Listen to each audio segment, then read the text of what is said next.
ഉദ്ഘാടനം ചെയ്യാൻ വേണ്ടി എത്തിയിരിക്കുന്ന പാർട്ടിയുടെ മുൻ സംസ്ഥാന അധ്യക്ഷനും മുൻ കേന്ദ്ര സഹമന്ത്രിയുമായിട്ടുള്ള ശ്രീ വി മുരളീധരൻ അവർ, നമ്മളോടൊപ്പം യോഗത്തിൽ പങ്കെടുത്തുകൊണ്ടിരിക്കുന്ന പാർട്ടിയുടെ ഏറ്റവും മുതിർന്ന നേതാവ് ശ്രീ രാധാകൃഷ്ണൻ,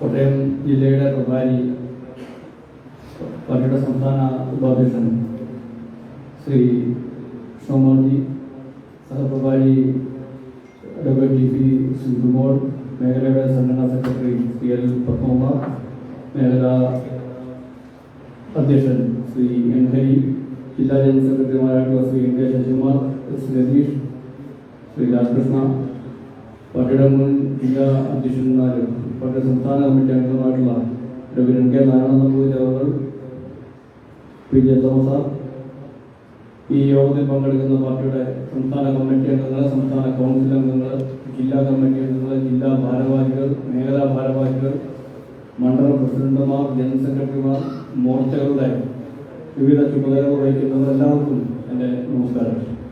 സമയം കുറച്ച് വൈകിട്ടുണ്ട്, അതുകൊണ്ട് ഞാൻ അധ്യക്ഷ ഭാഷണത്തിൽ കൂടുതൽ കാര്യങ്ങൾ വിശദീകരിക്കുന്നില്ല.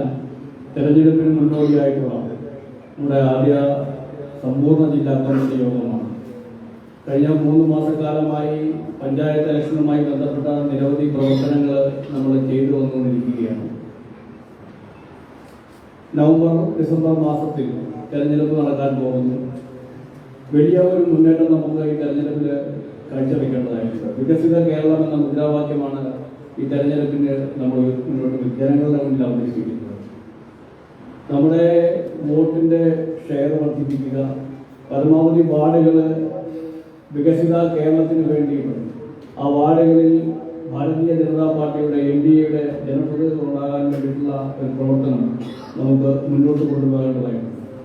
ഇന്ന് ജനങ്ങളുടെ മുന്നിൽ വോട്ട് ചോദിച്ച് ചെല്ലാവുന്ന ഒരേ ഒരു മുന്നണി അത് NDA ആണ്. ഒരേ ഒരു രാഷ്ട്രീയ പാർട്ടി എന്ന് പറയുന്നത് ഭാരതീയ ജനതാ പാർട്ടിയാണ്. കഴിഞ്ഞ 11 വർഷക്കാലത്തെ ഈ രാജ്യത്ത് നടപ്പിലാക്കിയിരിക്കുന്ന ജനക്ഷേമ പദ്ധതികൾ അത് ഓരോ വീടുകളിലും എത്തിക്കാൻ ഇപ്പോൾ കോട്ടയത്ത് നമ്മുടെ ഹെൽപ്പ് ഡെസ്ക് പ്രവർത്തനം ആരംഭിച്ചതിന് ശേഷം നിരവധി എൻക്വയറികൾ അതിലേക്ക് വന്നുകൊണ്ടിരിക്കുന്നു. ജനങ്ങളെല്ലാം ഈ പദ്ധതികൾ നരേന്ദ്രമോദി സർക്കാർ നടപ്പിലാക്കിയതാണ് എന്നുള്ള ഒരു തിരിച്ചറിവ് ജനങ്ങൾക്ക് ഉണ്ടായിട്ടുണ്ട്. അപ്പോൾ അവർക്ക് ആ പദ്ധതികൾ എത്തിച്ചു കൊടുക്കാൻ വേണ്ടിയിട്ടുള്ള ഒരു കർമ്മ പരിപാടി നമ്മൾ ആവിഷ്കരിച്ച് നടപ്പിലാക്കിയാൽ തീർച്ചയായിട്ടും അതിൻ്റെ ഒരു ഗുണം നമുക്ക് തെരഞ്ഞെടുപ്പിൽ ലഭിക്കുമെന്ന കാര്യത്തിൽ യാതൊരു സംശയവുമില്ല. പദ്ധതികളെല്ലാം അട്ടിമറിക്കാൻ ഏറ്റവും ഒടുവിൽ ഇന്നലെ 8 മുനിസിപ്പാലിറ്റിയിൽ PM സ്വനിധി പദ്ധതി, ആ പദ്ധതി പ്രകാരം പണം ലഭിക്കണമെങ്കിൽ കുടുംബശ്രീയിൽ അംഗമായിട്ടുള്ളവർക്ക് ലഭിക്കുകയുള്ളൂ എന്നാണ് അവിടെ അത് ഓഫീസർമാർ പറഞ്ഞത്. CDS ചെയർപേഴ്സന്റെ സൈനുമായിട്ട് വരാൻ പറയുന്നു. അപ്പൊ കുടുംബശ്രീ വഴി പിണറായി വിജയന്റെ ഔദാര്യത്തോട് കൂടിയിട്ടാണ് ഈ പദ്ധതി നടപ്പിലാക്കുന്നതെന്ന് മാറ്റി തീർക്കാൻ വേണ്ടി ശ്രമിക്കുക. നമ്മളിന്നലെ അവരെ നേരിട്ട് വിളിച്ച് ചോദിച്ചപ്പോൾ ഇല്ല, അങ്ങനെ ഒരു കാര്യമില്ല, അവരതിനെ പൂർണ്ണമായി നിഷേധിച്ചു. നമ്മുടെ കൗൺസിലർമാർ കഴിഞ്ഞ 2 ദിവസമായിട്ട് അതിന്റെ പേരിൽ അവിടെ പ്രശ്നങ്ങൾ ഉണ്ടാക്കിയിരുന്നു. ഇനിയിപ്പോൾ ആ ഒരു തീരുമാനം അവർ മാറ്റുമെന്നാണ് നമ്മൾ പ്രതീക്ഷിക്കുന്നത്. അപ്പൊ ഏതൊരു പദ്ധതി വന്നാലും അതിനെ വളർച്ച പിണറായിയുടെ കാലിഞ്ചോട്ടിൽ എത്തിക്കാൻ വേണ്ടിയിട്ട് ഉദ്യോഗസ്ഥർ ഉൾപ്പെടെയുള്ളവരുടെ ഒരു പരിശ്രമം നടക്കുന്നുണ്ട്. ഇതിനെ തിരിച്ചറിഞ്ഞുകൊണ്ട് ഈ പദ്ധതികളെ ജനങ്ങളിലേക്ക് എത്തിക്കാൻ വേണ്ടിയിട്ടുള്ള ഒരു മുൻകരുതൽ കൂടി നമുക്ക് എടുക്കാൻ വേണ്ടി സാധിക്കാം. നമുക്ക് നല്ല രീതിയിലുള്ള ഒരു മാറ്റം വരുത്താൻ വേണ്ടി സാധിക്കും. അതിനു വേണ്ടിയിട്ട് എല്ലാവരും പരിശ്രമിക്കണമെന്ന് മാത്രമാണ് എനിക്ക് ആമുഖമായിട്ട് പറയാനുള്ളത്. ബാക്കി സംഘടനാ കാര്യങ്ങളൊക്കെ ഇവിടെ വിശദീകരിക്കുന്ന സമയത്ത് ബാക്കി കാര്യങ്ങൾ സംസാരിക്കാം. ഈ വൈകിയ വേളയിൽ കൂടുതലൊന്നും പറയുന്നില്ല. യോഗം ഔപചാരികമായി ഉദ്ഘാടനം ചെയ്യുന്നതിന് വേണ്ടിയിട്ട് പാർട്ടിയുടെ മുതിർന്ന നേതാവ്, മുൻ സംസ്ഥാന അധ്യക്ഷനും മുൻ കേന്ദ്ര സഹമന്ത്രി കൂടിയായിട്ടുള്ള മുരളീധരനെ ക്ഷണിച്ചുകൊണ്ട് ഞാൻ വാക്കുകൾ നിർത്തുന്നു.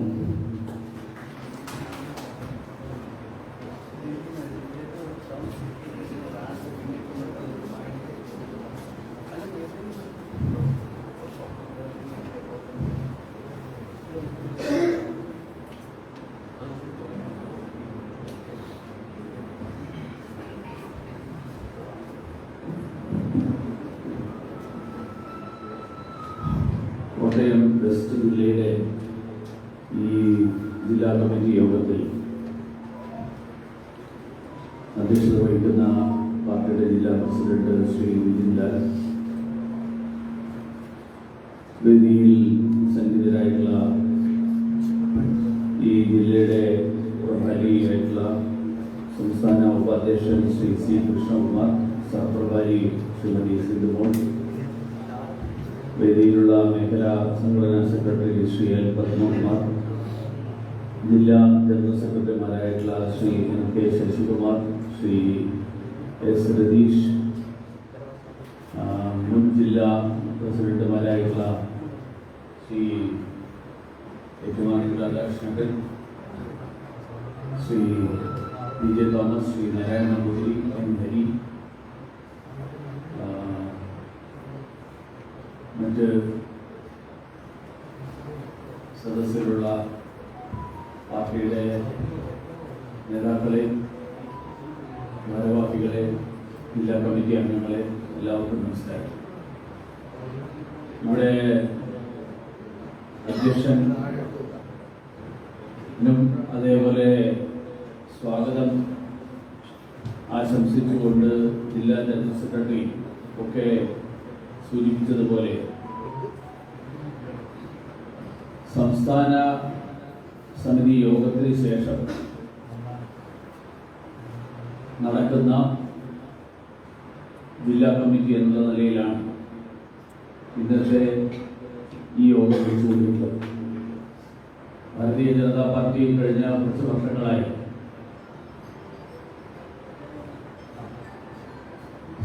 ദേശീയ നിർവാഹക സമിതി യോഗങ്ങൾ നടക്കുമ്പോൾ ദേശീയ നിർവാഹക സമിതിക്ക് ശേഷം സംസ്ഥാന സമിതിയും ജില്ലാ മണ്ഡലം കമ്മിറ്റികളുടെയും ഒക്കെ യോഗം വിളിച്ചു ചേർക്കാൻ തീരുമാനിച്ചിട്ടുണ്ട്.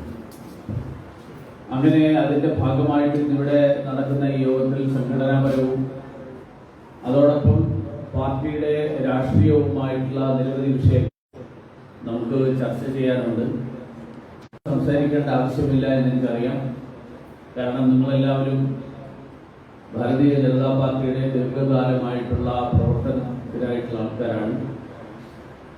നമ്മുടെ നാട്ടിലെ രാഷ്ട്രീയ സാമൂഹ്യ സാഹചര്യങ്ങൾ, ആ സാഹചര്യങ്ങൾ വിശദമായിട്ട് മനസ്സിലാക്കുന്ന ആളുകളാണ്. അതുകൊണ്ട് തന്നെ ചുരുക്കം വാക്കുകളിൽ സംസാരിക്കുന്നതിൽ നിന്ന് എല്ലാ കാര്യങ്ങളും നിങ്ങൾക്ക് മനസ്സിലാക്കാനും സാധിക്കും. നമ്മളിപ്പോൾ 2 തെരഞ്ഞെടുപ്പുകളിൽ നേരിടാൻ പോവുകയാണ്. തദ്ദേശ സ്വയംഭരണ സ്ഥാപനങ്ങളിലേക്കും അതിനുശേഷം നിയമസഭയിലേക്കും നടക്കാൻ പോകുന്ന തെരഞ്ഞെടുപ്പ്.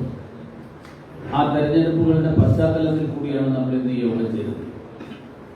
നമ്മൾ മുന്നോട്ട് വെച്ചിട്ടുള്ള ജനങ്ങളുടെ മുന്നിൽ അവതരിപ്പിക്കാൻ ഉദ്ദേശിക്കുന്ന ആശയം, കഴിഞ്ഞ 11 വർഷക്കാലത്തെ നരേന്ദ്രമോദി സർക്കാരിന്റെ ഭരണം, ആ ഭരണത്തിൽ നമ്മുടെ രാജ്യം എങ്ങനെ പുരോഗതി പ്രാപിച്ചുകൊണ്ടിരിക്കുന്നു, എങ്ങനെ വളർച്ചയുടെ പടവുകൾ കയറിക്കൊണ്ടിരിക്കുന്നു, എങ്ങനെ ലോകത്തിലെ തന്നെ ഏറ്റവും ശക്തമായിട്ടുള്ള രാഷ്ട്രങ്ങളിൽ ഒന്നായിട്ട് മാറിക്കൊണ്ടിരിക്കുന്നു. മറുവശത്ത് കേരളം ഭരിച്ചിട്ടുള്ള 2 മുന്നണികൾ, അത് ഈ ഇടതും വലതും മുന്നണികൾ, ഈ മുന്നണികളുടെ ഭരണത്തിൽ കേരളം എങ്ങനെ പുറകോട്ട് പോയിക്കൊണ്ടിരിക്കുന്നു. ഈ ഒരു താരതമ്യം ജനങ്ങളുടെ മുന്നിൽ അവതരിപ്പിക്കണം എന്നുള്ളതാണ്. കഴിഞ്ഞ 10-15 വർഷക്കാലത്തിനിടയിൽ കേരളത്തിന്റെ ഈ പുറകോട്ട് പോക്ക് വളരെ കൂടുതലാണ് എന്നുള്ളതും നമുക്ക് എല്ലാവർക്കും അറിയാം. ഇന്നലെ ആരോഗ്യരംഗത്ത് കുറിച്ച് ഇന്നലെ വന്ന വാർത്ത നമ്മളെല്ലാവരും ശ്രദ്ധയിൽപ്പെട്ടിട്ടുണ്ടാവും. ശ്രീ കൃഷ്ണകുമാറിനുമായിട്ട് ഇപ്പോൾ സംസാരിക്കുകയായിരുന്നു ഞാൻ. പാലക്കാട് ജില്ലാ ആശുപത്രി ഉണ്ടായിട്ടുള്ള ചികിത്സാ പിഴവിന്റെ ഭാഗമായിട്ട് 9 വയസ്സുകാരിയായിട്ടുള്ള ഒരു കുട്ടിയുടെ കൈ മുറിച്ചു മാറ്റേണ്ടി വന്നു എന്നുള്ളതാണ്. കേരളത്തിലെ സർക്കാർ ആശുപത്രികളുടെ നിലവിലുള്ള സ്ഥിതി, ആ സ്ഥിതി വ്യക്തമാകാൻ ഇതിനേക്കാൾ നല്ലൊരു ഉദാഹരണം വേറെ ഉണ്ടാകും. കോട്ടയം മെഡിക്കൽ കോളേജിൽ ഏതാനും മാസങ്ങൾക്ക് മുൻപാണ് കൂട്ടിരിപ്പുകാരിയായിട്ടുള്ള ഒരാളുടെ തലയിൽ കെട്ടിടം വീണ് അതിദാരുണമായിട്ട് മരണമടഞ്ഞത്. ഇന്ന് ഞാൻ വരുന്ന വഴിയിൽ ഒരു വാർത്ത കണ്ടു. അത് സംബന്ധിച്ചിട്ടുള്ള അന്വേഷണവും മരവിപ്പിക്കാൻ സർക്കാർ തീരുമാനമെടുത്തിരിക്കുകയാണ്. ഇന്നലെ തിരുവനന്തപുരത്ത് നെടുമങ്ങാട് ആശുപത്രിയിൽ കെട്ടിടം വീണ് തലനാരിഴ കൊണ്ടാണ് ആളുകൾ രക്ഷപ്പെട്ടത്. അപ്പോൾ കേരളത്തിലെ ആരോഗ്യ മേഖല എത്രമാത്രം പരിതാപകരമായിട്ടുള്ളൊരവസ്ഥയിലേക്ക് മാറിക്കൊണ്ടിരിക്കുന്നു. ഇത് പറയുമ്പോൾ നമ്മളെല്ലാവരും മനസ്സിലാക്കേണ്ട ഒരു കാര്യം, കേരളത്തിലെ ആരോഗ്യരംഗത്ത് വന്നുകൊണ്ടിരിക്കുന്ന വലിയൊരു മാറ്റമുണ്ട്. കേരളത്തിലെ വൻകിട സ്വകാര്യ ആശുപത്രികൾ, ആ വൻകിട സ്വകാര്യ ആശുപത്രികളൊക്കെ ബഹുരാഷ്ട്ര കമ്പനികൾ ഏറ്റെടുത്തുകൊണ്ടിരിക്കുകയാണ്. നമ്മുടെ വിവിധ ആശുപത്രികൾ, ആ ആശുപത്രികൾ തുടങ്ങിയ കാലത്തുള്ള പേരുകൾ നിലനിൽക്കുന്നുണ്ടെങ്കിൽ ആ ആശുപത്രികളിലൊക്കെ ഇപ്പോൾ വരുന്ന ഇൻവെസ്റ്റ്മെന്റ്, ആ ഇൻവെസ്റ്റ്മെന്റ് നമുക്ക് നേരിട്ട് പരിചയമൊന്നുമില്ലാത്ത, നമ്മുടെ നാട്ടുകാരല്ലാത്ത കുറെ ആളുകളാണ് അതിൽ ഇൻവെസ്റ്റ് ചെയ്തിരിക്കുന്നത്. അവരാണ് നാളെ ആശുപത്രി നടത്താൻ പോകുന്നത്. എന്ന് പറഞ്ഞാൽ അതിനർത്ഥം നമ്മുടെ സാമ്പത്തിക മേഖലയിൽ ഉണ്ടായിട്ടുള്ള ഒരു മാറ്റമുണ്ട്.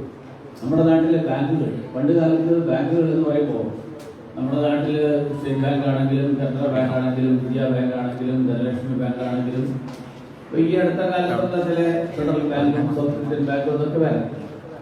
ഈ ബാങ്കുകളിൽ നമ്മൾ പോയിരുന്ന കാലത്ത് ഈ കൂട്ടത്തിലുള്ള ആളുകൾ ബാങ്കുകളിൽ സ്ഥിരമായിട്ട് പോകുന്ന ആളുകളുണ്ടെങ്കിൽ നമുക്ക് എല്ലാ സ്ഥലത്തും എല്ലാ ബാങ്കിന്റെയും ബ്രാഞ്ചിൽ ഒരാളുമായിട്ടൊരു പരിചയമുണ്ടാവും. നമുക്ക് എന്ത് ആവശ്യമുണ്ടെങ്കിലും നമ്മൾ ആ ആളുമായിട്ടാണ് ഡീൽ ചെയ്യുന്നത്. അങ്ങനെ ഒരു വ്യക്തിപരമായിട്ടുള്ള ബന്ധത്തിന്റെ അടിസ്ഥാനത്തിലാണ് നമ്മുടെ സാമ്പത്തികമായിട്ടുള്ള കാര്യങ്ങൾ നടത്തിയിരുന്നത്. പക്ഷെ ഇപ്പോൾ അതൊക്കെ മാറി. ഇപ്പൊ ന്യൂ ജനറേഷൻ ബാങ്കുകൾ വന്നതോടുകൂടി ചെല്ലുമ്പോൾ അവിടെ ഉണ്ടാകുന്ന ആളാരാണ് നമുക്കൊരു ബന്ധമില്ല, ഒരു പരിചയമില്ല. ഇന്നുണ്ടാവുന്ന ആളായിരിക്കില്ല നാളെ ഉണ്ടാവുന്നത്. അപ്പോൾ മനുഷ്യത്വപരമായിട്ടുള്ള ഒരു സമീപനം ഇല്ലാതാവും. ഇത് ആശുപത്രികളിൽ വരാൻ പോകുക, പ്രത്യേകിച്ച് വൻകിട ആശുപത്രികൾ. കോട്ടയം ജില്ലയിൽ അങ്ങനത്തെ ഏതൊക്കെ ആശുപത്രികളിൽ അങ്ങനെ ഇൻവെസ്റ്റ്മെന്റ് വന്നിട്ടുണ്ടോ എന്ന് എനിക്കറിയില്ല. പക്ഷേ തിരുവനന്തപുരത്തും എറണാകുളത്തും കോഴിക്കോടൊക്കെയുള്ള വലിയ ആശുപത്രികൾ, ആ വലിയ ആശുപത്രികളൊക്കെ തന്നെ ഇന്ന് അത് ആരംഭിച്ചിരുന്ന ഉടമസ്ഥരിൽ നിന്ന് അതല്ലാത്തവരിലേക്ക് മാറിക്കഴിഞ്ഞു. അപ്പോൾ അത് അവിടെ ചെന്ന് കഴിഞ്ഞാൽ ചെല്ലുമ്പോൾ തന്നെ ഒരു ഡോക്ടറെ കാണണമെങ്കിൽ 750 രൂപ ആദ്യം OP ടിക്കറ്റ് എടുത്തതിന് ശേഷം മാത്രമേ അകത്ത് കയറാനും ഡോക്ടർ കാണുകയും ചെയ്യുള്ളൂ. നമുക്ക് ചെറിയൊരു കാര്യം അന്വേഷിക്കാനാണെങ്കിലും ആ ഫീസ് അടക്കണം. ഇങ്ങനെ വരുമ്പോൾ സാധാരണക്കാർക്ക് അപ്രാപ്യമായിട്ടുള്ള ഒരു സ്ഥിതിയിൽ സ്വകാര്യ മേഖല മാറി. ഇപ്പൊ സാധാരണക്കാരന് ആശ്രയമാകേണ്ടത് സർക്കാർ ആശുപത്രികളാണ്, പൊതുജനാരോഗ്യ മേഖലയിൽ പ്രവർത്തിക്കുന്ന സ്ഥാപനങ്ങൾ. ആ പൊതുജനാരോഗ്യ മേഖലയിൽ പ്രവർത്തിക്കുന്ന സ്ഥാപനങ്ങൾ, ആ സ്ഥാപനങ്ങളുടെ സ്ഥിതിയാണ് ഞാൻ പാലക്കാടാണെങ്കിലും നെടുമങ്ങാടാണെങ്കിലും കോട്ടയത്താണെങ്കിലും ഇതിലൊക്കെ നടന്നിട്ടുള്ള സംഭവങ്ങൾ. നമ്മുടെ കോട്ടയം മെഡിക്കൽ കോളേജിൽ എനിക്കറിയില്ല, ഞാൻ തിരുവനന്തപുരം മെഡിക്കൽ കോളേജിൽ സ്ഥിരമായിട്ട് പോകുന്ന ഒരാളാണ്. മിക്കവാറും ഒരു ബെഡിലും ഞാൻ രണ്ടാളെ കാണാത്തൊരു ബെഡ് എനിക്ക് കാണാൻ പറ്റിയില്ല. തിരുവനന്തപുരം മെഡിക്കൽ കോളേജിലെ എല്ലാ ബെഡിലും ഒരു ബെഡിൽ രണ്ടാൾ കിടക്കുക എന്നുള്ളതാണ്. ഈ അടുത്ത കാലത്ത് കണ്ടുകൊണ്ടിരിക്കുന്നത് 2 പേര് ബെഡിൽ കിടക്കുന്നു, ഒരാൾ താഴെ കൂടി കിടക്കുന്നു എന്നുള്ളതാണ്. ഇതാണ് നമ്മുടെ മെഡിക്കൽ കോളേജിലെ അവസ്ഥ. ശസ്ത്രക്രിയാ ഉപകരണങ്ങൾക്ക് വേണ്ടിയിട്ട് വരുന്ന രോഗിയിൽ നിന്ന് സംഭാവന ചോദിക്കേണ്ടി വരുന്നു എന്ന് പറഞ്ഞത് തിരുവനന്തപുരം മെഡിക്കൽ കോളേജിലെ ഇടതുപക്ഷ അനുഭാവിയായിട്ടുള്ള ഒരു ഡോക്ടറാണ്. അപ്പൊ എങ്ങനെയാണ് കേരളം ഏറ്റവും മുൻപന്തിയിൽ നിൽക്കുന്നു എന്ന് പറഞ്ഞിരുന്നത് നമ്മുടെ വിദ്യാഭ്യാസ മേഖലയിലെയും ആരോഗ്യ മേഖലയിലെയും മികവിന്റെ അടിസ്ഥാനത്തിലാണ്. പക്ഷെ ആ മികവ് നമുക്ക് നഷ്ടപ്പെട്ടുകൊണ്ടിരിക്കുന്നു. മെഡിക്കൽ കോളേജുകൾ അല്ലെങ്കിൽ സർക്കാർ ആശുപത്രികൾ, ആ സർക്കാർ ആശുപത്രികൾ കാര്യക്ഷമമായിട്ട് നടത്തി മുന്നോട്ട് കൊണ്ടുപോകാൻ സാധിക്കാത്ത തരത്തിലേക്കാണ് കാര്യങ്ങൾ നീങ്ങുന്നത്. ഈ ഒരു സാഹചര്യം ഇതൊക്കെ പറയുമ്പോഴും നമ്മുടെ മുഖ്യമന്ത്രിയാണെങ്കിലും ആരോഗ്യമന്ത്രിയാണെങ്കിലും മുഖ്യമന്ത്രി പറയുന്നത് കേരളത്തിലെ മെഡിക്കൽ കോളേജുകൾ ഇപ്പോഴും മാതൃകയാണെന്നാണ്. അദ്ദേഹം എനിക്ക് തോന്നുന്നു കേരളത്തിലെ മെഡിക്കൽ കോളേജുകളിൽ എവിടെയും പോയിട്ടില്ല. ആരോഗ്യമന്ത്രി പറയുന്നത് കപ്പൽ ഉലയുകയില്ല സർ എന്നാണ് ആലങ്കാരിക പ്രസംഗമായിട്ട് ആരോഗ്യമന്ത്രി നടത്തിയിട്ടുള്ളത്. അപ്പോൾ അങ്ങനെയുള്ള ഒരു സാഹചര്യം, ഈ സാഹചര്യമാണ് കേരളത്തിലെ ആരോഗ്യ മേഖലയുടെ സ്ഥിതി. കോട്ടയത്തെക്കുറിച്ച് പറയുമ്പോൾ Kottayam the land of 3 Ls എന്നാണ് പറയാ. Lakes, letters and latex. ഇതാണ് കോട്ടയത്തിന്റെ പ്രത്യേകതയായിട്ട് പറഞ്ഞിരുന്നത്. കായലുകളുടെയും പുഴകളുടെയും നാട്. ഇപ്പോ ധൈര്യമായിട്ട് മീനച്ചിലാറ്റിൽ മുങ്ങിക്കുളിക്കാൻ പറ്റുമോ? പറ്റില്ല. കാരണം അമീബിക് മസ്തിഷ്ക ജ്വരം നാട് മുഴുവൻ പടർന്നു പിടിക്കുകയാണ്. എങ്ങനെ വരുന്നു, ഏത് ജലാശയത്തിൽ നിന്ന് വരുന്നു എന്നുള്ളതിനെ കുറിച്ചൊന്നും ആർക്കും അറിയില്ല. പക്ഷെ ഇതൊക്കെ കഴിയുമ്പോഴും നമ്മൾ നമ്പർ 1 ആണെന്ന് പറയും. കോട്ടയത്തെക്കുറിച്ച് നമ്മൾ അക്ഷര നഗരി എന്നാണ് പറയുന്നത്, ലെറ്റേഴ്സിന്റെ നാട് എന്ന് പറയുന്നത്.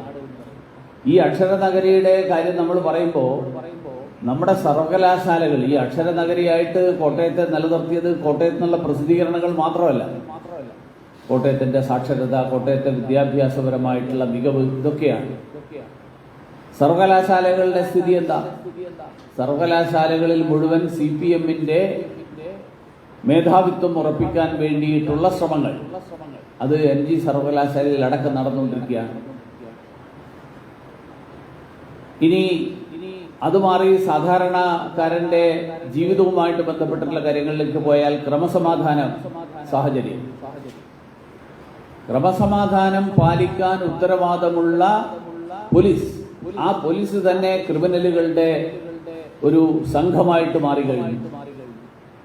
സംസ്ഥാനത്ത് മുഴുവൻ പോലീസ് അതിക്രമങ്ങൾ നടത്തുമ്പോൾ മുഖ്യമന്ത്രി പറയുന്നത് ഒറ്റപ്പെട്ട സംഭവങ്ങൾ എന്നാണ്. നമ്മുടെ ഭാഷയിൽ അങ്ങനെ ഒരു വാക്കില്ലായിരുന്നുവെങ്കിൽ മുഖ്യമന്ത്രി പെട്ടുപോയത്. കാരണം 100-ലധികം ഒറ്റപ്പെട്ട സംഭവങ്ങളാണ് കഴിഞ്ഞ ഏതാനും മാസങ്ങൾക്കിടയിൽ നമ്മുടെ സംസ്ഥാനത്തുണ്ടായിട്ടുണ്ട്. അങ്ങനെ സ്ത്രീകളും പ്രായമുള്ളവരും കുട്ടികളും എല്ലാവരും കേരള പോലീസിന്റെ ഈ അതിക്രമങ്ങളുടെ അതിന് ഇരയായിട്ടുള്ള ആളുകളാണ്. ഇവരെയൊക്കെ നിയന്ത്രിക്കാൻ കേരളത്തിലെ സർക്കാരിന് സാധിക്കുന്നില്ല. കാരണം പോലീസുകാരെ മുഖ്യമന്ത്രിക്ക് ഭയമായിട്ടുള്ള സാഹചര്യമാണ്. കാരണം മാർക്സിസ്റ്റ് പാർട്ടിയുടെ നേതൃത്വത്തിന്റെ കൊള്ളരുതായ്മകൾ, ആ കൊള്ളരുതായ്മകൾക്ക് കുടപിടിക്കുന്ന ആളുകളാണ് CPM-ലെ വളരെ അവരുമായിട്ട് ഏറ്റവും സൗഹൃദം പുലർത്തുന്ന അജ്ഞാനുവർത്തികളായിട്ടുള്ള ഉദ്യോഗസ്ഥന്മാരുൾപ്പെടെയുള്ള കുടുക്കുത്തുകളായിട്ടുള്ള പോലീസ് സേനയിലെ ആളുകൾ. സീനിയർ പോലീസ് ഓഫീസേഴ്സ് അസോസിയേഷൻ എന്ന് പറയുന്ന DYSP റാങ്കിലുള്ള പോലീസുകാരുടെ സംഘടനയുണ്ട്. അവരാണ് കേരളത്തിലെ പോലീസിനെ നിയന്ത്രിക്കുന്നത് എന്നാണ് പോലീസിനെ കുറിച്ച് അറിയുന്ന ആളുകൾ പറയുന്നത്. IPS-കാരല്ല നിയന്ത്രിക്കുന്നത്. IPS-കാർക്ക് പോലും ഇവരെ നിയന്ത്രിക്കാൻ ഭയമാണ്. കാരണം ഇവരാണ് ഏരിയ സെക്രട്ടറിമാരുമായിട്ട് ഡീൽ ചെയ്യുകയും ജില്ലാ സെക്രട്ടറിമാരുടെ ആജ്ഞാനുവർത്തികളായിട്ട് അവർ പറയുന്ന ആളുകളെ പിടിച്ചുകൊണ്ടുപോവുകയും അവർ പറയുന്ന ആളുകളെ കേസിൽപ്പെടുത്തുകയും അവർ പറയുന്ന ആളുകളെ വിട്ടയക്കുകയും ഒക്കെ ചെയ്യുന്ന സാഹചര്യമുള്ളത്. അപ്പൊ അങ്ങനെയുള്ള ഒരു സാഹചര്യം, കൂട്ടത്തിൽ ചില IPS-കാർ.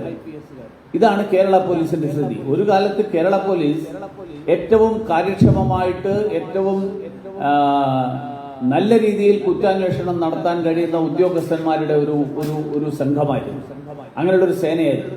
അതിൽ നിന്ന് മാറി ഇപ്പോ ക്രിമിനലുകളുടെ കേന്ദ്രമായിട്ട് മാറിയിരിക്കുകയാണ്. ഇപ്പൊ ഈ കഴിഞ്ഞ ദിവസം കോട്ടയം യൂസർ ഫീ ചോദിച്ചതിന്റെ പേരിൽ ഒരു ഹരിതകർമ്മ സേന അദ്ദേഹത്തിന്റെ വണ്ടി ഒരു പ്രായമായ ഒരാളെ ഇടിച്ച് വീഴ്ത്തി തിരിഞ്ഞു നോക്കാതെ അയാൾ കടന്നു. അപ്പൊ ഈ തരത്തിലുള്ള നിരവധി ഈ സംഭവങ്ങളൊക്കെ നടന്നുകൊണ്ടിരിക്കുന്നു. അതാണ് കേരളത്തിലെ പോലീസിന്റെ ഇപ്പോഴത്തെ സ്ഥിതി. നമ്മുടെ തദ്ദേശ മന്ത്രി എപ്പോഴും പറയും, ഞാൻ ഹരിതകർമ്മ സേനക്കൊപ്പമാണ്, യൂസർ ഫീ കർശനമാണ് എന്നൊക്കെ പറയും. പക്ഷേ യൂസർ ഫീ കർശനമാണെന്ന് മന്ത്രി പ്രഖ്യാപിച്ചതുകൊണ്ട് കാര്യമില്ല. അത് നടപ്പിലാക്കുന്ന ആളുകളെ പോലീസ്, നിങ്ങളുടെ തന്നെ പോലീസ്, ആ പോലീസ് പട്ടിയെ വിട്ട് കടിപ്പിക്കുന്ന ഒരു സാഹചര്യം നിലനിൽക്കുന്നുണ്ടെങ്കിൽ എങ്ങനെ ഇതൊക്കെ നടപ്പിലാക്കും എന്ന് പറയാൻ പറ്റും? ഈ ഒരു കാപട്യം മുഖമുദ്രയാക്കിയിട്ടുള്ള ഒരു സർക്കാർ പറയുന്നതൊന്ന്, നടക്കുന്നത് വേറെ ഒന്ന്, വസ്തുതകളൊന്ന്, പുറത്ത് പ്രഖ്യാപിച്ച് മേനി നടക്കുന്നത് മറ്റൊന്ന്. ആ കാപട്യമാണ് നമ്മൾ ഏറ്റവും ഒടുവിൽ ശബരിമലയുടെ പേരിൽ പമ്പയിൽ നടന്ന ആഗോള അയ്യപ്പ സംഗമത്തിൽ കണ്ടത്. കേരളം ഭരിക്കുന്ന സർക്കാരിന് ശബരിമലയോടും അയ്യപ്പനോടും ശബരിമല തീർത്ഥാടനത്തോടും ഒക്കെയുള്ള താല്പര്യം, അതിലുള്ള ഭക്തി അല്ലെങ്കിൽ അതിനോടുള്ള പ്രതിബദ്ധത, ആ പ്രതിബദ്ധതയൊക്കെ നമ്മൾ എത്ര തവണ കണ്ടിട്ടുള്ള ആൾക്കാരാണ്. അങ്ങനെയുള്ള സർക്കാർ. ആ സർക്കാർ ഞങ്ങള് ആഗോള അയ്യപ്പ സംഗമം നടത്താൻ പോവാണ് ശബരിമലയുടെ വികസനത്തിന് വേണ്ടി എന്ന് പറയുമ്പോൾ അത് ജനങ്ങൾക്ക് വിശ്വസിക്കാൻ താല്പര്യമില്ലാത്തത് കൊണ്ടാണ് ഉദ്ഘാടന പ്രസംഗം കഴിഞ്ഞതിന് ശേഷം ആരും അവിടെ തുടർന്ന് ആ സംഗമത്തിൽ പങ്കെടുക്കാൻ നിൽക്കാതിരുന്നു. ശബരിമലയിൽ ആചാര ലംഘനം നടത്തിക്കൊണ്ട് യുവതികളെ വേഷപ്രച്ഛന്നരാക്കി മല കയറ്റിയ സംഭവം, പോലീസിന്റെ അകമ്പടിയോടുകൂടി മല കയറ്റിയ സംഭവം നടന്നത് ഈ സർക്കാരിന്റെ കാലത്താണ്. ഒരു സൗകര്യങ്ങളും ഏർപ്പെടുത്താതെ തീർത്ഥാടകർക്ക് പമ്പയിലും പന്തളത്തു നിന്ന് മാലയൂരി കണ്ണീരോടുകൂടി തിരിച്ചു പോകേണ്ടി വന്നതും ഈ സർക്കാരിന്റെ കാലത്താണ്. ഇപ്പോ ഏറ്റവും ഒടുവിലുള്ള സംഭവങ്ങൾ ശബരിമലയിലെ അയ്യപ്പനെ വിൽപ്പന ചരക്കാക്കാൻ വേണ്ടിയിട്ട് നടത്തുന്ന ശ്രമങ്ങൾ. ആ ശ്രമങ്ങൾ നമ്മൾ ഓരോ ദിവസവും വാർത്തകളിലൂടെ നമ്മൾ കണ്ടുകൊണ്ടിരിക്കുക. നമ്മളാരും ഇന്ന് വരെ സ്വപ്നത്തിൽ പോലും സങ്കല്പിച്ചിട്ടുണ്ടാവില്ല ശബരിമലയിലെ ദ്വാരപാലകന്മാർ എന്ന് പറഞ്ഞാൽ ഭഗവാന് കാവൽ നിൽക്കുന്ന ആൾക്കാർ എന്നാണ് ആ വാക്കിന്റെ അർത്ഥമെങ്കിലും അവർ കേവലം കാവൽക്കാരല്ല. 18-ാം പടിക്ക് മുകളിലുള്ള എല്ലാം പരിപാവനമായിട്ട് പരിശുദ്ധമായിട്ട് കണക്കാക്കുന്ന ഒരു സങ്കല്പമാണ് ശബരിമലക്കുള്ളത്. കാരണം അതുകൊണ്ടാണ് പടിപൂജ നടക്കുന്നത്. ലോകത്തിലെ വേറെ ഏതെങ്കിലും ക്ഷേത്രത്തിൽ അങ്ങനെ പടിപൂജ നടക്കുന്ന ഒരു ക്ഷേത്രം ഉണ്ടോ എന്ന് എനിക്കറിയാം. അപ്പൊ പടിപൂജ നടക്കുന്നതിന്റെ അർത്ഥം അവിടുന്ന് അങ്ങോട്ടെല്ലാം പൂജ അർഹമായിട്ടുള്ള ആരാധന നടത്തുന്ന പ്രതീകങ്ങളാണ്. അങ്ങനെയുള്ള ദ്വാരപാലകന്മാരുടെ സ്വർണപ്പാളികൾ, ആ സ്വർണപ്പാളികൾ വിറ്റ് കാശാക്കി എന്നുള്ള വാർത്തയാണ് വരുന്നത്.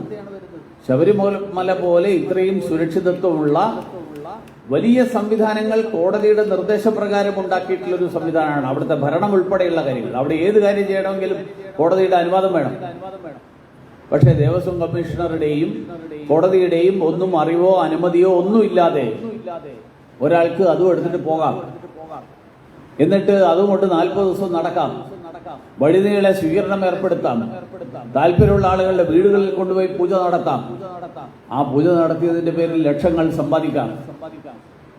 നമ്മള് ഇത്രയും കാലം കേരളത്തിലല്ല, ബീഹാറിൽ പണ്ട് നമ്മൾ കേട്ടിട്ടുണ്ടായിരുന്നു, ബീഹാർ റെയിൽവേ സ്റ്റേഷൻ പണയം വെച്ച് അന്നത്തെ കോൺഗ്രസ് നേതാവ് ജഗന്നാഥ് മിശ്ര ബീഹാർ റെയിൽവേ സ്റ്റേഷൻ പണയം വെച്ചിട്ട് വായ്പ എടുത്തു എന്ന്. നമ്മൾ അന്നൊക്കെ വിചാരിച്ചത് റെയിൽവേ സ്റ്റേഷൻ പണയം വെച്ചിട്ട് വായ്പ എടുക്കുക എന്ന് പറയുന്നത് നമ്മുടെ നാട്ടിൽ നിന്നും നടക്കാത്ത കാര്യമാണ്. ഇതൊക്കെ ബീഹാറിൽ നടക്കും, നമ്മുടെ നാട്ടിൽ നടക്കില്ല. പക്ഷെ നമ്മുടെ നാട്ടിൽ അയ്യപ്പനെ തന്നെ വിറ്റ് നടക്കുക. അയ്യപ്പന്റെ വിഗ്രഹവും അയ്യപ്പന്റെ ആരാധനാ വസ്തുക്കളും ആ വസ്തുക്കൾ അടിച്ചെടുത്ത് മാറ്റി താല്പര്യമുള്ള ആളുകളുടെ സ്ഥലങ്ങളിലും വീടുകളിലും കൊണ്ടു നടന്ന് പൂജ നടത്തി കാശുണ്ടാക്കാൻ കഴിയും എന്ന് പറയുമ്പോൾ എങ്ങനെയാ കേരളം വ്യത്യസ്തമാവുന്നു? എങ്ങനെയാ കേരളം മറ്റൊരു സാക്ഷരതയും അല്ലെങ്കിൽ നമ്മുടെ അവകാശ ബോധവും ഒക്കെയുള്ള ഒരു സമൂഹമായിട്ട് മാറി എന്ന് പറയുന്നത്? ഈ കാര്യത്തിൽ ഇത്രയും വിവാദം, ഇത്രയും പ്രശ്നങ്ങൾ ഉണ്ടായിട്ട് മുഖ്യമന്ത്രി ഒരക്ഷരം മിണ്ടുന്നില്ല. 2019 കാലത്ത് ഇതെല്ലാം നടന്നിരുന്ന ആ കാലഘട്ടങ്ങളിലെ ദേവസ്വം പ്രസിഡന്റ് പറയുന്നത് എനിക്കിതിനെ കുറിച്ചൊന്നും അറിയില്ല, അതൊക്കെ ഉദ്യോഗസ്ഥന്മാരാണ്.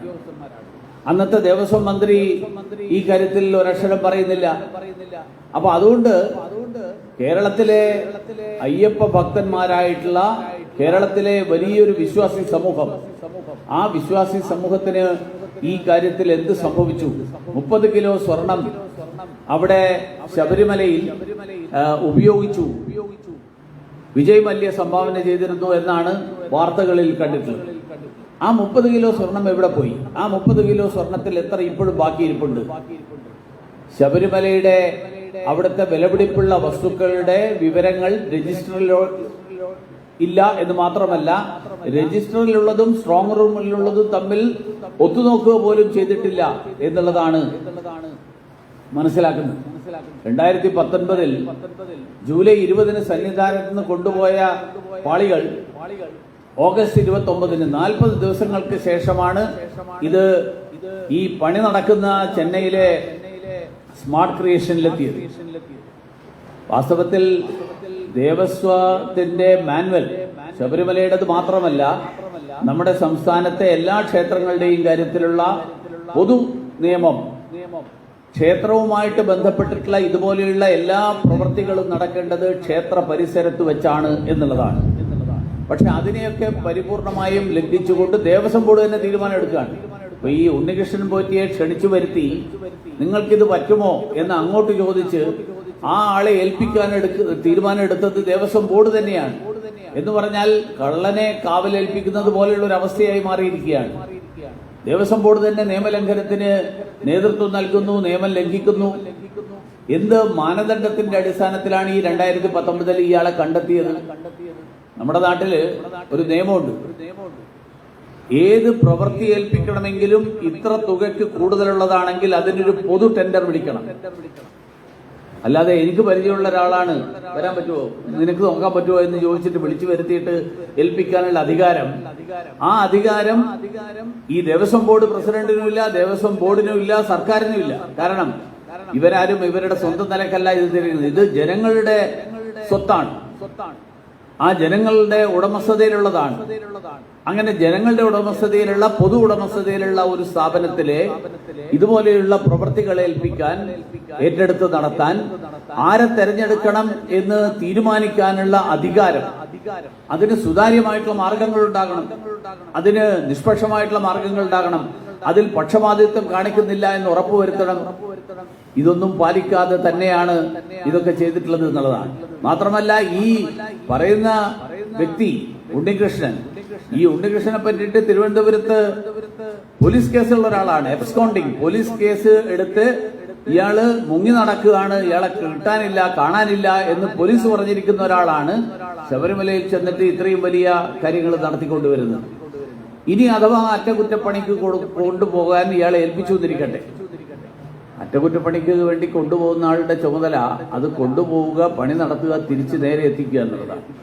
പകരം നാട്ടിൽ മുഴുവൻ ഇതും കൊണ്ട് ഉരു ചുറ്റുന്ന ഒരു സ്ഥിതി, അതാണ് നമ്മൾ വാർത്തകളിൽ വായിക്കുന്നത്. അപ്പൊ അതുകൊണ്ട് ഇതൊക്കെ വിജിലൻസ്, ദേവസ്വം വിജിലൻസ് അന്വേഷിക്കുന്നു എന്നാണ് ഇപ്പൊ പറയുന്ന ന്യായീകരണം. നിങ്ങളുടെ ഈ കോട്ടയംകാരനാണ് ദേവസ്വം മന്ത്രി. ആ ദേവസ്വം മന്ത്രിയോട് എനിക്ക് ചോദിക്കാനുള്ളത്, ഇതുപോലെ നാട്ടിലെ നിയമം ലംഘിച്ചുകൊണ്ട് ദേവസ്വം ബോർഡിന്റെ മാനുവൽ ലംഘിക്കുക എന്ന് പറഞ്ഞാൽ ദേവസ്വത്തിന്റെ നിയമം ലംഘിക്കലാണ്. ദേവസ്വം ഒരു പണി ഏൽപ്പിച്ചു കഴിഞ്ഞാൽ ആ പണി ഏൽപ്പിച്ചതുപോലെ ചെയ്യാതെ അതുകൊണ്ട് നാട് മുഴുവൻ നടന്നു എന്ന് പറഞ്ഞാൽ നിയമലംഘനമാണ് നടത്തിയത്. നിയമലംഘനം നടത്തിയ ഒരാള്, അങ്ങനെ ഒരാൾക്കെതിരായിട്ട് ഒരു FIR രജിസ്റ്റർ ചെയ്ത് കേസെടുക്കാൻ വിജിലൻസിന് സാധിക്കുമോ? ദേവസ്വം വിജിലൻസിന് അതിനുള്ള അധികാരമില്ല. അപ്പൊ അതുകൊണ്ട് ഈ കാര്യങ്ങൾ അന്വേഷണം നടത്താൻ ബഹുമാന്യനായിട്ടുള്ള ദേവസ്വം മന്ത്രി ശ്രീ വാസവൻ കർണാടകത്തിലും തമിഴ്നാട്ടിലും ഒക്കെ പോയിട്ട് കേരള പോലീസിന് അന്വേഷിക്കാൻ പറ്റില്ല. അതുകൊണ്ടാണ് ഭാരതീയ ജനതാ പാർട്ടി ഈ കാര്യം അന്വേഷിക്കാൻ CBIയെ ഏൽപ്പിക്കുമോ? സർക്കാരിന് ഒളിച്ചു വെക്കാൻ, മറച്ചു പിടിക്കാൻ യാതൊന്നുമില്ലെങ്കിൽ സർക്കാർ ചെയ്യേണ്ടത് ഈ കാര്യം CBIയെ ഏൽപ്പിക്കുക എന്നുള്ളതാണ്. കേരളം ഭരിക്കുന്ന പാർട്ടിയുടെ, കാരണം ഇതുപോലെയുള്ള ധാരാളം അവതാരങ്ങൾ, കേരളത്തിലെ മുഖ്യമന്ത്രി പറഞ്ഞിരുന്നത് നമ്മുടെ സെക്രട്ടേറിയറ്റിന്റെ ഇടനാടുകളിൽ നിരവധി അവതാരങ്ങളുണ്ട്, ഈ അവതാരങ്ങൾക്കൊന്നും എന്റെ സർക്കാരിന്റെ കാലത്ത് ഒരു സ്ഥാനം ഉണ്ടാവില്ല. പക്ഷേ അങ്ങനെയുള്ള അവതാരങ്ങളുമായിട്ട് CPMന്റെ അവിശുദ്ധ കൂട്ടുകെട്ടിന്റെ കാരണവും അതിന്റെ പശ്ചാത്തലവും മനസ്സിലാക്കാൻ ആ പാർട്ടിയുടെ തന്നെ DYFIയുടെ ഒരു നേതാവ് കഴിഞ്ഞ ദിവസം അയാളുടെ ഒരു ശബ്ദരേഖ പുറത്തു വന്നു. കപ്പലണ്ടി വിറ്റ് നടന്നവൻ കോടീശ്വരനായി എന്നാണ് ആ DYFI നേതാവ് തന്നെ പറയുന്നത്. അപ്പൊ അങ്ങനെയുള്ള ഒരു സാഹചര്യം കഴിഞ്ഞ 9 വർഷക്കാലത്തിനിടയിൽ കേരളത്തിലെ ജനങ്ങളെ മുഴുവൻ പിടിഞ്ഞെടുത്ത് കേരളത്തിലെ എല്ലാ കള്ളത്തരങ്ങൾക്കും നേതൃത്വം നൽകുന്ന ആളുകളുമായിട്ട് കൂട്ടുകെട്ടുണ്ടാക്കി ഇതുപോലെയുള്ള ആളുകൾക്ക് സംരക്ഷണം നൽകുന്ന പോലീസുകാരെ കൂടെ നിർത്തി മാർക്സിസ്റ്റ് പാർട്ടിയുടെ ഉദാഹരണം നരേന്ദ്രമോദിയുടെ നേതൃത്വത്തിൽ ജനങ്ങളുടെ പങ്കാളിത്തത്തോടുകൂടി ജനങ്ങളുടെ ക്ഷേമത്തിന് വേണ്ടിയിട്ടുള്ള, നാടിന്റെ പുരോഗതിക്ക് വേണ്ടിയിട്ടുള്ള നിരവധി പ്രവർത്തനങ്ങൾ, എല്ലാവർക്കും വസ്ത്രം, ഭക്ഷണം, പാർപ്പിടം, മനുഷ്യന്റെ അടിസ്ഥാന ആവശ്യങ്ങൾ, എല്ലാവർക്കും വീട്, എല്ലാവർക്കും കുടിവെള്ളം, എല്ലാ വീടുകളിലും ശുചിമുറി, എല്ലാ വീടുകളിലും വൈദ്യുതി, എല്ലാ പ്രദേശങ്ങളിലും സഞ്ചാരയോഗ്യമായിട്ടുള്ള റോഡുകൾ, ഇത് എല്ലാവർക്കും മികച്ച നിലയിലുള്ള എന്നാൽ മിതമായ നിരക്കിൽ ആരോഗ്യ പരിരക്ഷണം ഉറപ്പുവരുത്താൻ വേണ്ടിയിട്ടുള്ള പരിശ്രമം, ആ പരിശ്രമമാണ് നരേന്ദ്രമോദി സർക്കാർ നടപ്പിലാക്കിക്കൊണ്ടിരിക്കുന്നത്. പക്ഷെ ആ നടപ്പിലാക്കാൻ ശ്രമിക്കുന്നതിന് തുരങ്കം വെക്കുന്ന സമീപനമാണ് കേരള സർക്കാർ എടുത്തിരിക്കുന്നത്. അതാണ് ജൽജീവൻ പദ്ധതിയുടെ ഏറ്റവും ഒടുവിലത്തെ ഉദാഹരണം നമ്മുടെ മുന്നിലുള്ളത്. ദേശീയ തലത്തിൽ 80.95% ജൽജീവൻ മിഷൻ പദ്ധതി പൂർത്തിയാക്കിയപ്പോൾ കേരളത്തിൽ അത് 54.66%. രാജ്യത്തെ 11 സംസ്ഥാനങ്ങൾ അത് സമ്പൂർണ്ണമായിട്ട് എല്ലാ ഗ്രാമീണ വീടുകളിലും പൈപ്പ് കണക്ഷൻ നൽകി. പക്ഷേ കേരളത്തിൽ ഇപ്പോഴും അത് പകുതി വഴിയിൽ നിൽക്കുന്ന സമയമാണ്.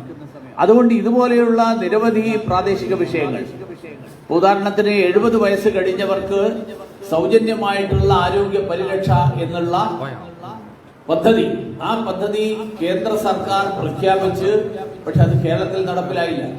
കേരളത്തിൽ നടപ്പിലാക്കാൻ സംസ്ഥാന സർക്കാർ വൈമുഖ്യം കാണിക്കുന്നു.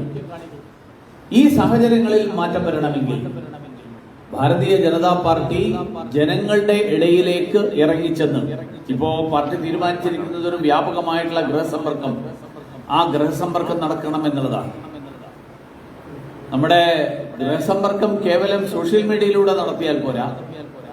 ഗൃഹസമ്പർക്കം വ്യക്തിപരമായി ഓരോ വീട്ടിലും ചെന്ന് ആളുകളുമായിട്ട് കാര്യങ്ങൾ സംസാരിച്ച് അവർക്ക് പറയാനുള്ളത് കേൾക്കാൻ നമ്മൾ സന്നദ്ധരാകുമ്പോഴാണ് വാസ്തവത്തിൽ അതിന്റെ ഗൃഹസമ്പർക്കം എന്നുള്ള വാക്കിന്റെ അർത്ഥം അത് പൂർണ്ണമായിട്ടും പ്രാവർത്തികമാകും. അപ്പൊ അങ്ങനെയുള്ള ജനങ്ങളുമായിട്ട് നേരിട്ട് ജനങ്ങളുടെ ഇടയിലേക്ക് ഇറങ്ങിച്ചെന്ന് അവരുമായിട്ട് ഇടപെടാനും ഈ കാര്യങ്ങൾ ജനങ്ങളെ ബോധ്യപ്പെടുത്താനും വേണ്ടിയിട്ടുള്ള പ്രവർത്തനം, ആ പ്രവർത്തനത്തിലൂടെ മാത്രമാണ് ജനങ്ങളുടെ ഇടയിൽ വളരെ വ്യാപകമായിട്ടുള്ള അസംതൃപ്തിയുണ്ട്. ഞാൻ പോകുന്ന പല സ്ഥലത്തും ആൾക്കാർ പലരും കഴിഞ്ഞ ദിവസം ട്രെയിനിൽ ഒരാൾ എന്നോട് പറഞ്ഞു, സാറേ ഞങ്ങളുടെ വീട്ടിലൊന്നും BJPയുടെ ആൾക്കാർ അധികം വന്നിട്ടില്ല. ഇപ്പോൾ ഭാരതീയ ജനതാ പാർട്ടിക്ക് ഇന്ന് ലഭിച്ചുകൊണ്ടിരിക്കുന്ന പിന്തുണ, ആ പിന്തുണ നരേന്ദ്രമോദിയുടെ സർക്കാരിനോടുള്ള താല്പര്യം, കേരളം ഭരിച്ചുകൊണ്ടിരിക്കുന്ന സർക്കാരിനോടുള്ള അമർഷം, കോൺഗ്രസ് ഇത്രയും വർഷം ഇന്ത്യ ഭരിച്ചിട്ട് ഈ നാട്ടിൽ ഉണ്ടാക്കിയിട്ടുള്ള അഴിമതി, ആ അഴിമതിക്കെതിരായിട്ടുള്ള ജനങ്ങളുടെ അഭിപ്രായം, ഇതാണ് നമുക്ക് വോട്ടായിട്ട് വരുന്നത്. അതോടൊപ്പം നമ്മുടെ പരിശ്രമം കൂടുതൽ സജീവമായി ഉണ്ടായിക്കഴിഞ്ഞാൽ തീർച്ചയായിട്ടും വലിയൊരു കേരളത്തിലെ ഭാരതീയ ജനതാ പാർട്ടിക്ക് മുന്നേറാനുള്ള വലിയൊരു സാഹചര്യം, അനുകൂലമായിട്ടുള്ള സാഹചര്യം, ആ സാഹചര്യമാണ് നമ്മുടെ മുന്നിലുള്ളത്. അത് ഫലപ്രദമായിട്ട് പ്രയോജനപ്പെടുത്താൻ, അതിലൂടെ കേരളത്തിലും പുരോഗതി ഉറപ്പുവരുത്താൻ, കേരളത്തിലും വികസനം ഉറപ്പുവരുത്താൻ അതിന് നമ്മുടെ പ്രവർത്തനങ്ങളിലൂടെ സാധിക്കണം എന്ന് മാത്രം സൂചിപ്പിച്ചുകൊണ്ട് ഞാൻ എൻ്റെ വാക്കുകൾ അവസാനിപ്പിക്കുന്നു. എല്ലാവർക്കും നമസ്കാരം.